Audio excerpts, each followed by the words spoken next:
সকাল বাজে ৯টা। এখন আমরা বেরিয়ে পড়েছি, একটু বাজারের উদ্দেশ্যে যাচ্ছি, কারণ আজকে সবাই জানো 23 জানুয়ারি নেতাজি সুভাষচন্দ্র বোসের জন্মদিন।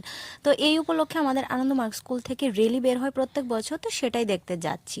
তো আগে তো নিজেও ইনভলভ ছিলাম এটার মধ্যে, আর আজকে দূর থেকে দেখব, তো সেটা তোমাদের সঙ্গেও আমি শেয়ার করব। দেখো এখনও ৯টা সাড়ে ৯টা বাজার পরেও কুয়াশার কোনো থামার নাম নেই। তো দেখতে থাকো। আমি গুলাবি সারারা থেকে সবগুলোর থিম হয়েছিল ইউনিক আর অসাধারণ লেগেছিল। মহাকাল মানে সবগুলো থিম খুবই ভালো লেগেছে, আর তুলেছে অনেক দারুণভাবে।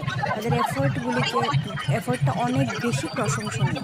তো তোমাদের কেমন লেগেছে ভিডিওটা অবশ্যই আমাকে কমেন্ট করে জানাবে, আর অবশ্যই চ্যানেলটা সাবস্ক্রাইব করে পাশে থেকো। আর বাজারে যাবো, আর এটা একটা কিছু কিনবো না, এই গলার সেটটা কিনে নিলাম। তারপরে একটু ঢুকে গেলাম, যেহেতু অনেকটা টাইম হয়ে গেল, সেহেতু ঢুকে গেলাম একটু মিষ্টি দোকানে। তারপর এখান থেকে